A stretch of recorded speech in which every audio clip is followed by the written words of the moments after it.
راحیلہ کی کمک کے لیے حکم دیا۔ بنو سعد نے آگے بڑھ کر خوب مردانگی سے مقابلہ کیا، لیکن جب ان کی بھی حالت نازک ہوئی تو حضرت سعد نے فوراً قبیلہ قندہ کے بہادروں کو آگے بڑھنے کا حکم دیا۔ بنو قندہ نے آگے بڑھ کر اس شان سے حملہ کیا کہ اہل فارس کے پاؤں اکھڑ گئے اور وہ پیچھے ہٹنے لگے۔ رستم نے یہ رنگ دیکھ کر تمام لشکر ایران کو مجموعی طاقت سے حملہ کرنے کا حکم دیا۔ اس متفقہ سخت حملے کو دیکھ کر حضرت سعد نے تکبیر کہی اور تمام اسلامی لشکر نے حضرت سعد کی تقریر میں تکبیر کہہ کر ایرانیوں پر حملہ کر دیا، گویا دو سمندر ایک دوسرے پر امٹ آئے ہوں یا دو پہاڑ ایک دوسرے سے ٹکرا گئے ہوں۔ فریقین کی فوجیں ایک دوسرے میں خلط ملط ہو گئیں۔ اس حالت میں ایرانیوں کے جنگی ہاتھیوں نے اسلامی لشکر کو سخت نقصان پہنچانا شروع کر دیا۔ دوستو، حضرت سعد نے فوراً تیر اندازوں کو حکم دیا کہ ہاتھیوں پر اور ہاتھیوں کے سواروں پر تیر اندازی کرو۔ حضرت عاصم نے نیزہ لے کر ہاتھیوں پر حملہ کیا۔ ان کی مدد کے لیے دوسرے بہادروں نے بھی ہاتھیوں کی سونڈوں پر تلواروں اور نیزوں سے زخم پہنچانے شروع کر دیے۔ تیر اندازوں نے ایسے تیر برسائے کہ فیل نشینوں کو جوابی تیر اندازی کی مہلت ہی نہ ملی۔ نتیجہ یہ ہوا کہ ہاتھی پیچھے ہٹنے لگے اور بہادروں کو میدان میں شمشیر زنی کے جوہر دکھانے کے مواقع ملے۔ صبح سے شام تک میدان گرم رہا۔ رات کی تاریکی میں لڑائی کو کل کے لیے ملتوی کر دیا گیا۔ دوستو، اس دن دوشنبہ کا روز تھا۔ یہ محرم سن 14 ہجری کا واقعہ ہے۔ جنگ کا دوسرا دن۔ دوستو، اگلے دن الصبح بعد نماز فجر حضرت سعد بن وقاص نے سب سے پہلے کل کے شہداء کو قادسیہ کی مشرق کی جانب دفن کرایا۔ کل کے شہداء کی تعداد 500 تھی۔ زخمیوں کی مرہم پٹی کا سامان رات ہی میں کر دیا گیا تھا۔ شہداء کے تدفین سے فارغ ہونے کے بعد اسلامی لشکر نے اپنی صفیں مرتب کی۔ ایرانی بھی میدان میں ڈٹ گئے۔ دوستو، ابھی لڑائی شروع نہیں ہوئی تھی کہ ملک شام سے روانہ کیے ہوئے لشکر کے قریب پہنچنے کی خبر پہنچی۔ ملک شام سے حضرت ابو عبیدہ بن جراح نے ہاشم بن عتبہ کی سرداری میں لشکر عراق کو واپس بھیجا تھا۔ اس لشکر کے مقدمات الجیش پر قعقاع بن عمر افسر تھے اور وہ 1000 کا مقدمات الجیش لیے ہوئے آپ سب سے پہلے قادسیہ پہنچے اور حضرت سعد کو بڑے لشکر کے پہنچنے کی خوشخبری سنا کر خود اجازت لے کر میدان میں نکلے۔ ان کے مقابلے میں بہمن جادویہ آیا۔ طرفین سے داد سپاہی دی گئی اور جوہر دکھائے گئے، لیکن نتیجہ یہ ہوا کہ قعقاع کے ہاتھ سے بہمن جادویہ ہلاک ہوا۔ اس کے بعد کئی مشہور اور نامور ایرانی بہادر میدان میں نکلے اور مقتول ہوئے۔ بالآخر رستم نے عام حملے کا حکم دیا اور بڑے زور و شور سے لڑائی ہونے لگی۔ ہاشم بن عتبہ نے میدان جنگ کے گرم ہونے کا حال سن کر اپنی 6000 فوجوں کے بہت سے چھوٹے چھوٹے ٹکڑے کر دیے اور حکم دیا کہ تھوڑے تھوڑے وقفے سے ایک حصہ تکبیر کہتا ہوا داخل ہو۔ اس طرح شام تک یکے بعد دیگرے یہ دستے لشکر اسلام میں داخل ہوتے اور ایرانی اس طرح سے آمد دیکھ دیکھ کر خوف زدہ ہوتے رہے۔ آج بھی ہاتھیوں کا لشکر اسلام کے لیے بہت سخت تھا، لیکن مسلمانوں نے ایک نئی تدبیر یہ کی کہ اونٹوں پر بڑے بڑے جولے ڈالی، وہ بھی ہاتھیوں کی طرح مہیب نظر آتے اور ایرانیوں کے ہاتھی ان کو دیکھ دیکھ کر ڈرنے لگے۔ دوستو، جس قدر ہاتھیوں سے اسلامک لشکر کو نقصان پہنچتا تھا، اس قدر ایرانی لشکر کو ان مصنوعی ہاتھیوں سے نقصان پہنچنے لگا۔ آج قعقاع نے بہت سے ایرانی سرداروں اور مشہور شاہ سواروں کو قتل کیا۔ شام تک بازار جنگ گرم رہا۔ آج 1000 مسلمان شہید ہوئے اور 10,000 ایرانی میدان جنگ میں مارے گئے۔ تیسرا دن۔ دوستو، تیسرے دن حضرت سعد بن وقاص نے نماز فجر سے فارغ ہوتے ہی اول شہداء کی لاشوں کی تدفین کا عمل مکمل کیا اور زخمیوں کو عورتوں کے سپرد کیا گیا کہ وہ مرہم پٹی کرے۔ اس کے بعد دونوں فوجیں میدان جنگ میں ایک دوسرے کے مقابل ہوئیں۔ آج بھی ایرانیوں نے ہاتھیوں کو آگے رکھا، لیکن قعقاع و عاصم نے مل کر فیل سفید پر جو تمام ہاتھیوں کا سردار تھا حملہ کیا اور اس کو مار ڈالا۔ فیل سفید کے مارے جانے کے بعد ایک دوسرے ہاتھی پر حملہ ہوا تو وہ میدان سے اپنی جان بچا کر بھاگا۔ اس کو بھاگتے ہوئے دیکھ کر دوسرے ہاتھیوں نے بھی بھاگنا شروع کر دیا۔ دوستو، اس طرح آج ہاتھیوں کا وجود بجائے اس کے کہ اسلامی لشکر کو نقصان پہنچاتا، خود ایرانیوں کے لیے نقصان دہ ثابت ہوا۔ آج بھی بڑے زور کی لڑائی ہوئی اور صبح سے شام تک جاری رہی۔ غروب آفتاب کے بعد تھوڑی دیر کے لیے دونوں فوجیں ایک دوسرے سے جدا ہوئیں اور پھر تھوڑی دیر بعد ایک دوسرے کے مد مقابل سفارہ ہو گئیں۔ مغرب کے وقت سے شروع ہو کر صبح تک لڑائی جاری رہی۔ تمام رات لڑائی کا شور و غل اور ہنگامہ برپا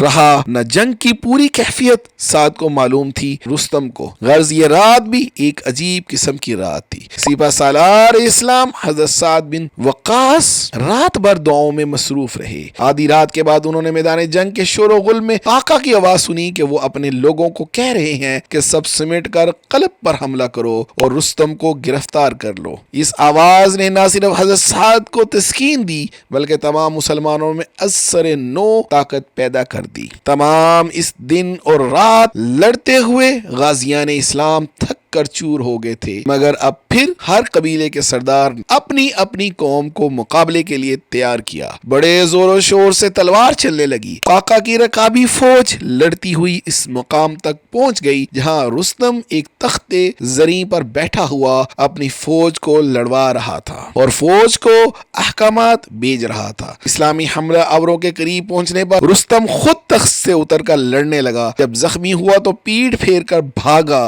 حلال بن علقمہ نے بڑھ کر بھاگتے ہوئے اس پر رستم پر برچھے کا وار کیا جس سے اس کی کمر ٹوٹ گئی اور نہر میں گر پڑا۔ حلال نے فوراً گھوڑے سے کود کر اور جھک کر رستم کی ٹانگیں پکڑ کر باہر کھینچ لیا اور اس کا کام تمام کر کے فوراً رستم کے تخت پر کھڑا ہو کر بلند آواز سے پکارا کہ خدا کی قسم میں نے رستم کو قتل کر دیا ہے۔ اس آواز کے سنتے ہی اسلامی فوج نے نعرہ تکبیر اللہ اکبر بلند کیا اور ایرانیوں کے ہوش و حواس باختہ ہو گئے۔ ایرانی میدان سے بھاگے۔ لشکر ایران میں سواروں کی تعداد 30,000 تھی، جن میں بمشکل 30 سوار بھاگ کر اپنی جان بچا سکے، باقی سب میدان جنگ میں مارے گئے۔ زرار بن الخطاب نے درفش کا کاویاں ایرانیوں کے مشہور جھنڈے پر قبضہ کیا جس کے عوض انہیں 30,000 دینار لیے، حالانکہ وہ 2,10,000 دینار کی مالیت کا تھا۔ اس لڑائی میں مسلمانوں کا کل 6,000 آدمی شہید ہوئے۔ دوستو، حضرت سعد نے رستم کا تمام سامان اسلحہ حلال بن علقمہ کو